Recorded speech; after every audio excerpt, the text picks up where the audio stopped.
Hi, I'm Kristin. In today's video, I want to show you one of my projects that I'm making for holiday gifts this year that I am probably the most excited about. They are quick, they are easy, and it only takes a couple of supplies to make these really, really beautiful metallic frames out of gold coin beads. You know the beads like you see on a belly dancer's costume? Yep, you're only going to need those.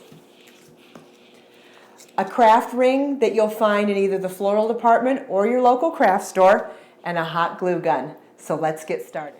Here's a close-up of one of the frames. Now I'm calling it a frame because I'm thinking to put a little photograph on the back side, but imagine if you put a large candle in there and just made it a decorative base for a candle. There really are several things that you could do with them. They're just so gorgeous. Isn't that beautiful? And the trick about it is that we're using a bead, so it has a hole drilled in it. And what I'm going to show you today with the hot glue gun is how to offset this pattern so that you don't see any of those beads either. Here's what the craft ring looks like when you buy it. Okay, and I've got links showing you where I bought mine in case you need help finding them. So we're just going to tear the stickers off of it. Now, if you do want to make it a frame for hanging on the wall, you're going to need one of these picture hanging kits. And I found this one at my local hardware store, but I'm sure you could find it online. And if it is available online, I will definitely show you a link for that as well. This is the one that I use for this.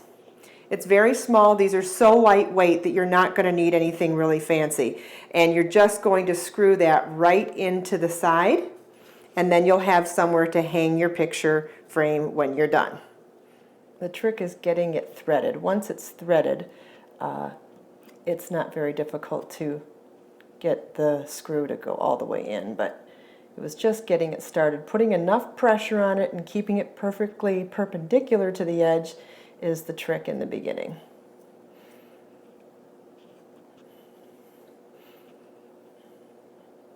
There we go, all set. So now what we're going to do is, well, obviously I've already heated up my hot glue gun, and I like to keep mine on a piece of aluminum foil just to make sure that if any drips that come out don't go onto the surface of where I'm sitting. Like today I'm working at my desk, and this has a fabric covering on it, so I certainly don't want the hot glue to go on this. But even if you're working at your kitchen table, your kitchen counter, wherever, you definitely want to be able to protect your surfaces from hot glue. So a little piece of aluminum foil really does the trick. I happened to buy these beads years ago on eBay, but there are lots of sources for them, and I'll show you where to buy them in one of the links. So you're just going to pull out a few and see how they have a hole drilled on the side, which is fantastic if you're using them for beads, but not so much when you're trying to make a frame. So what I'm going to do is start by putting a little bit of glue onto the outside edge of the frame. And you don't want to work too far in advance with the hot glue because it will dry on you. And there's nothing good that's going to come out of dry up hot glue. So what I'm going to do is put the hole that's drilled into the bead towards the inside, since it'll be covered in the next layer. And I'm going to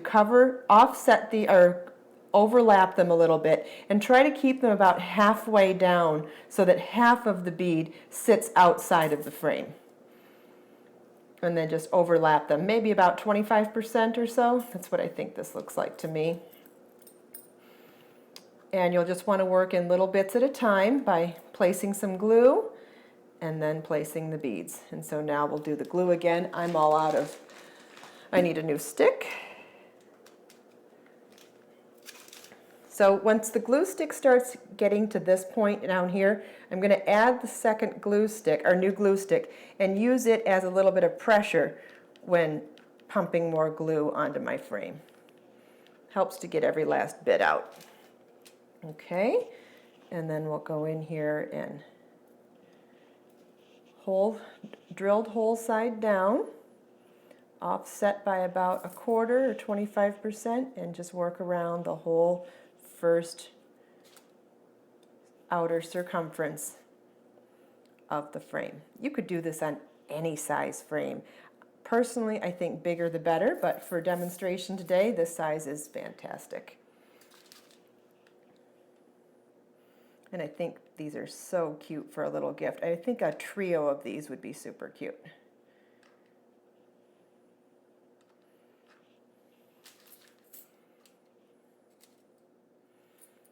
I also think it reminds me of a mermaid's tail, the way once you start the interior rounds, they offset and look like scales. I can't get over how much I love this. And I've held on to these beads for years. Bought them thinking, oh my God, that is the craft supply of all craft supplies. Had no idea what I was going to do with them. Thought I was going to add them to a shawl or something. Never did. I mean, I've had them for years. And the other day I saw these and went, oh my God, I finally have a use for those beautiful metallic coin beads. The only bummer about gluing these down is that they won't jingle, which is one of my favorite things about these beads, but that's okay. The color and the sheen is going to be fantastic on a wall. Okay, our first round is done. So now we're going to place another bit of hot glue right over the holes of the beads.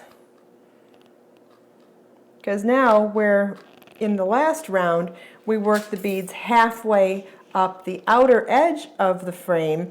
We're going to work these beads halfway overlapping that first round of beads, making sure that you don't line up your seams. We're going to try to offset like as in bricklaying and still keep our drill hole to the inside, like that. And if you get close to lining up your seams, just try to offset it if you can so that they aren't perfectly lined up. If you have to go a little bit more overlapping or a little less, you just want to try to get these to not line up perfect. In fact, this one I'm going to have to smudge a little bit, so I'm going to put a little extra glue. Try to get it to go that way because I don't want these to line up perfectly.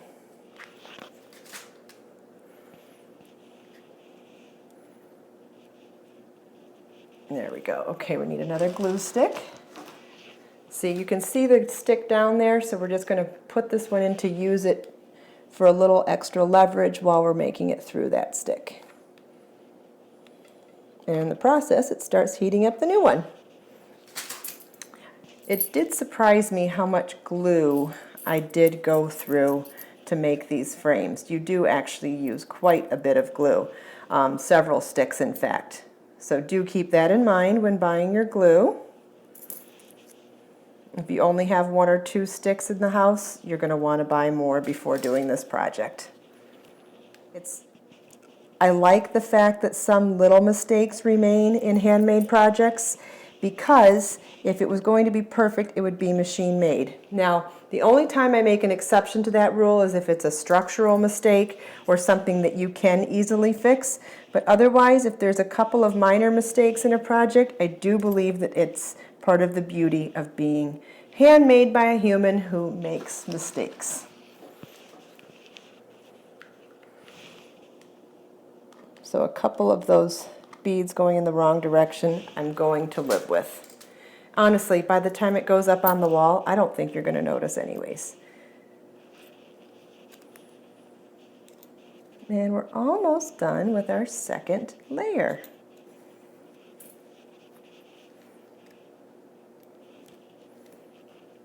Now all of the layers until the very end are going to be exactly the same way. Now I don't feel like I have enough glue in here, so I'm going to add another little dab. It felt kind of jiggly. Okay. All right, that one's good. Now we'll go for our third layer.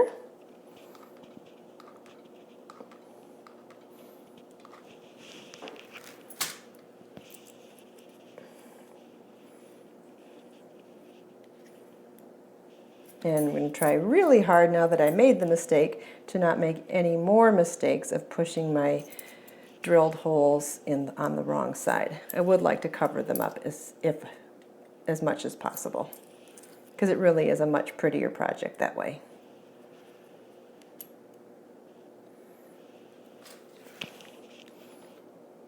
Now you're probably wondering, how are we going to cover the holes on the final round where the beads are completely exposed? And that I will show you as soon as I finish this round.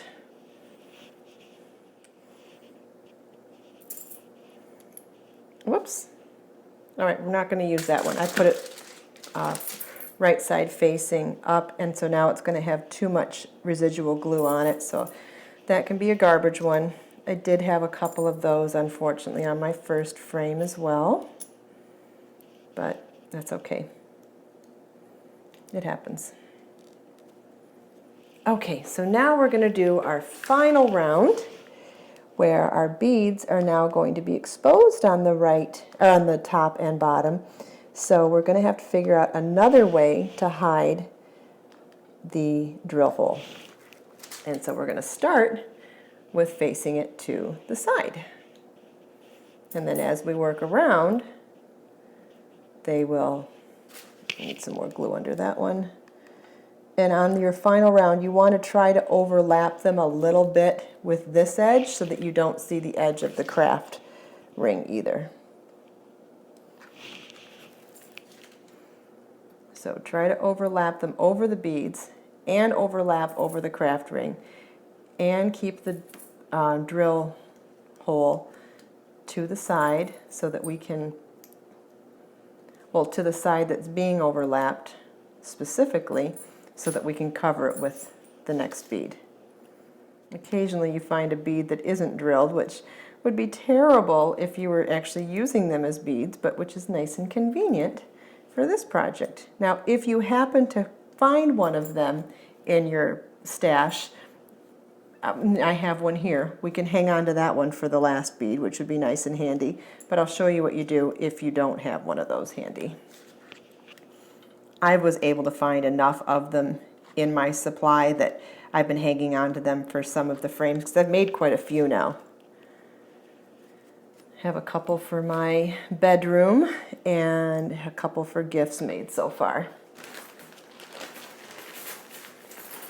I've thought about making a bigger one and putting making a drawing of like a positive quote and putting it inside one, but so far I've just been doing photographs.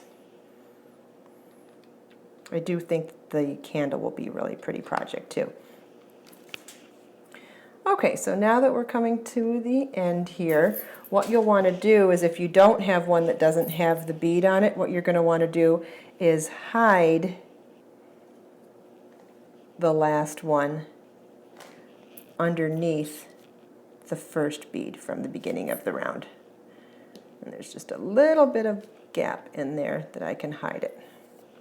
And there you have, in just a few short minutes and just a couple of supplies, we have these beautifully ornate frames that make gorgeous gifts, if you can part with them. And here's the one I made before, and here's one of the silver ones.